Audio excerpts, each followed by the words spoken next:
Senior सहाफ़ी और तज्ज़ियाकार कामरान यूसुफ साहब, उनको वेलकम करेंगे। अस्सलाम वालेकुम कामरान यूसुफ साहब। जी अस्सलाम वालेकुम जी। कामरान यूसुफ साहब, बहुत शुक्रिया आपने हमारे लिए टाइम निकाला। ये जो 2 दिन की अहम तरीन फॉर्मेशन कमांडर्स कॉन्फ्रेंस हुई है, एक तवील तरीन ये कॉन्फ्रेंस थी और उसके बाद जो इसका एलामिया आया है काफ़ी सख्त एलामिया है, ज़रा बताएंगे, रोशनी डालेंगे किस किस्म का एलामिया है ये? देखें, जो एलामिया है उसमें मुख्तलिफ बातें की गई हैं। ज़ाहिर है कि जो मुल्क की दाखिली सूरत हाल है उस पर भी डिस्कशन की गई है, जो एक्सटर्नल जो इश्यूज हैं पाकिस्तान को दरपेश उस पर भी बात की गई है। बट ऑफ कोर्स जो मेन हाईलाइट है और वो एक कंसिस्टेंट पॉलिसी है, आई थिंक अगर आप देखें कोर कमांडर्स की जो कॉन्फ्रेंस होती रही है उसमें खास करके 9 मई के वाकयात का जिक्र है और जो लोग भी उसमें मुलविस हैं उनको करार वाकई सजा देने के हवाले से जो फौज की तरफ से मुसलसल बयान सामने आता रहा है। तो इस फॉर्मेशन कमांडर्स की कॉन्फ्रेंस में भी उसको रीइटरेट किया गया है।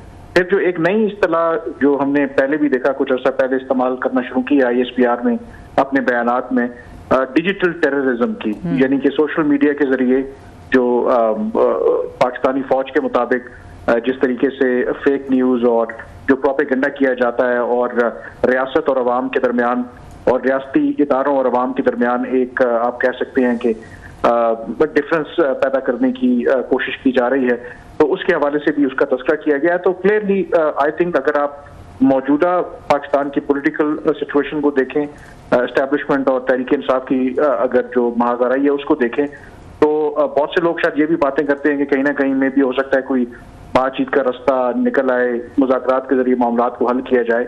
लेकिन I think if I look at it, clearly show करता है कि जो ये बयान है ISPR की तरफ से सामने आया है, इससे क्लियरली समझ आ रहा है कि जो अस्करी क़यादत है उसके मौक़िफ़ में कोई तब्दीली नहीं है, वो 9 मई के वाक़यात हों या फिर तहरीक इंसाफ के हवाले से जो भी एस्टैब्लिशमेंट का मौक़िफ़ हो।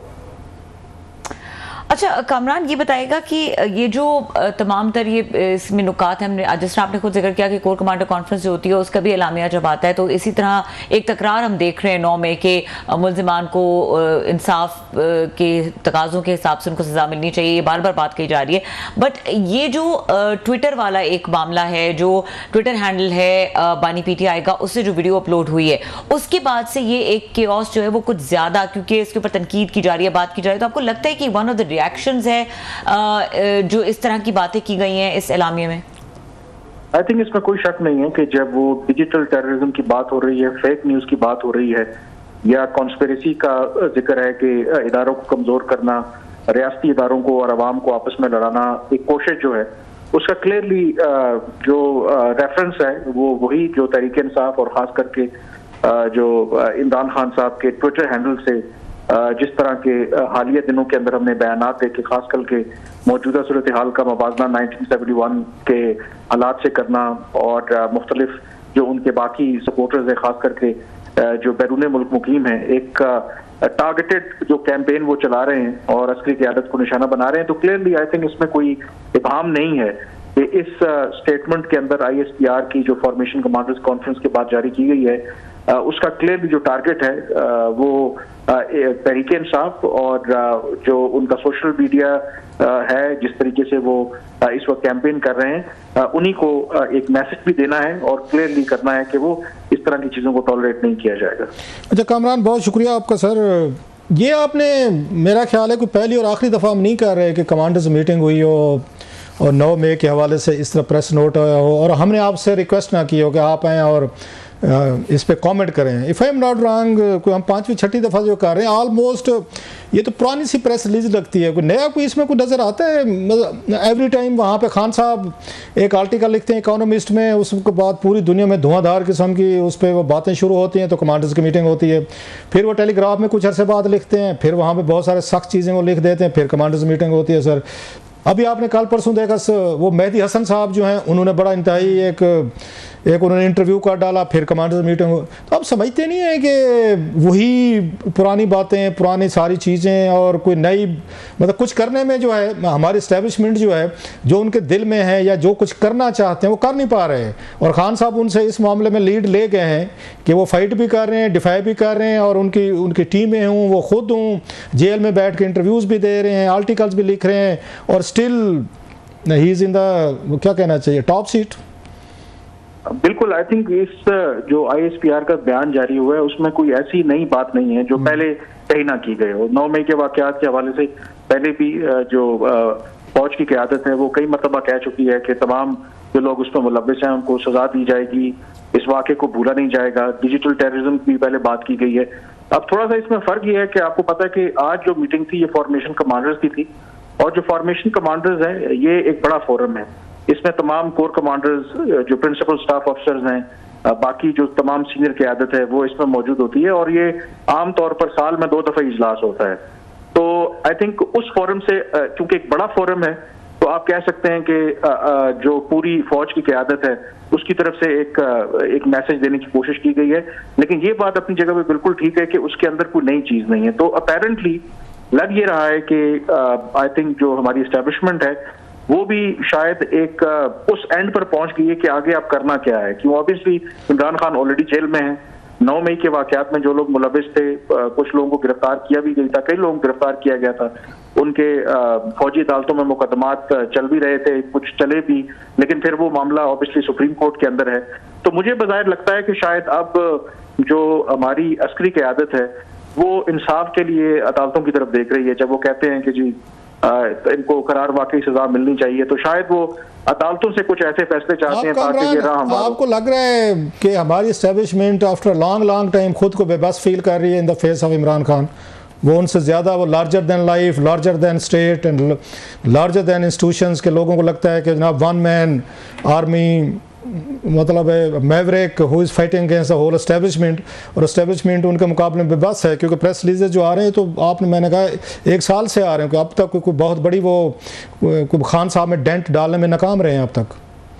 देखिए, इसको देखने के 2 अंदाज हैं। अगर आप प्राइवेटली बात करें जो एस्टेब्लिशमेंट के लोग हैं या एस्टेब्लिशमेंट के करीब लोग हैं, तो वहां से तो ये तासुर नहीं मिलता। दे सीम वेरी रिलैक्स। वो कहते हैं जी कि हमें तो कोई उस तरह का, देखें हमने क्या देखना है, हमने मुल्क को देखना है, हमें कोई इससे फर्क नहीं पड़ता कि क्या एक सियासी जमात या वो क्या बातें कर रहे हैं। जो हम अपने एजेंडे पे जो हमने काम करना है हम उस पर काम कर रहे हैं।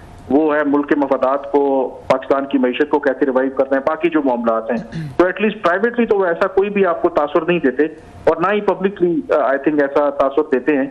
लेकिन अगर आप डिस्पैशनेटली होकर जायजा लें तो क्लियरली आई थिंक लगता ही है कि एक डेड एंड है कि आप एक तरफ कहते हैं कि जो तहरीक इंसाफ है, इमरान खान साहब हैं, ये रिस्पॉन्सिबल है 9 मई के वाकयात के, इन्होंने वो काम किया जो शायद पाकिस्तान के दुश्मनों ने ना किया हो या किसी और सियासी जमात ने नहीं किया। But then at the same time बयानात की हद तक तो वो कहते हैं, लेकिन कुछ सॉलिड केस। सॉरी आपकी बात काट रहा हूँ, मतलब बाजी में हमने देखा, अगर उनका पर्सपेक्टिव देखने की कोशिश करें, जैसे आपने भी कहा भाई खान साहब गिरफ्तार हो गए, 4-5 केसेस बन गए बड़े सारे, उनको 30-35 साल सजाएं हो गई। बुशरा साहबा को भी है, उनको भी सजाएं होंगी। अभी इद्दत का केस था कल परसों, उसकी आ रही थी कि शायद वो बरी हो जाते, वो भी डेफर करा लिया। उसके बाद उनकी पार्टी तोड़ फोड़ दी, उनसे निशान वापस ले लिया, उनसे चेयरमैनशिप वापस ले ली, बंदे उनके तितर बितर हो गए, सुन्नी काउंसिल में शामिल हो गए। 8 फरवरी का इलेक्शन था, वो हरा दिया गया या हार गए, जो कुछ भी हुआ तो ठीक है जी, हमें क्या, खान साहब बाकी जो करते हैं करते रहे। सो हमारा गोल तो यही था कि खान साहब को अंदर रखा गया। So what next? बस इसी तरीके का स्टेटस को रहेगा कि खान साहब आर्टिकल लिखते रहेंगे, इंटरव्यूज़ देते रहेंगे, सोशल मीडिया पे वीडियो शीडियो चलती रहेगी, ट्रेंड चलते रहेंगे, एस्टेब्लिशमेंट भी इसी तरीके से हर 15 दिन बाद प्रेस रिलीज देती रहेगी। सो ये आपको लग रहा है फ्यूचर आने वाला सर, स्टेटस को रहेगा इसी तरीके से दोनों साइड से? देखें, इस वक्त एक स्ट्रैटेजी देखते हैं कि स्ट्रैटेजी है क्या। आपको पता है कि इमरान खान साहब की या तहरीक इंसाफ की स्ट्रैटेजी है क्या? वो बेशक लेटेस्ट उनका इंटरव्यू हो या उनका 1971 के हवाले से वो ट्वीट हो, आई थिंक अगर आप स्ट्रैटेजी देखें तो इमरान खान साहब क्लियरली एक फ्रंटल अटैक करके फौज की क़यादत के ऊपर और सिंगल आउट करके जो मिलिट्री क़यादत है, उनका अल्टीमेट मकसद क्या है कि फौज को, उनकी क़यादत को इतना दबाव में डाला जाए कि वो उनसे आकर के मुज़ाकरात करें। ये ऑब्जेक्टिव है इमरान खान साहब का। क्या दूसरी साइड जो है वो ये करना चाहती है जो अभी तक की सूरत हाल है? आई थिंक जो फौज की क़यादत है, जो मौजूदा आर्मी चीफ हैं, he is not taking the bet, ना ही वो इस चीज से वो डिटर हो रहे हैं। तो इसीलिए एक डेड लॉक है। तो अभी तक आई थिंक अगर आप वो साइकोलॉजिकल जो वॉरफेयर होती है ना, कि इमरान खान साहब अटैक पे अटैक किए जा रहे हैं, लेकिन दूसरी तरफ से बड़ी क्लियर पोजीशन है कि इनके साथ बातचीत हमने नहीं की।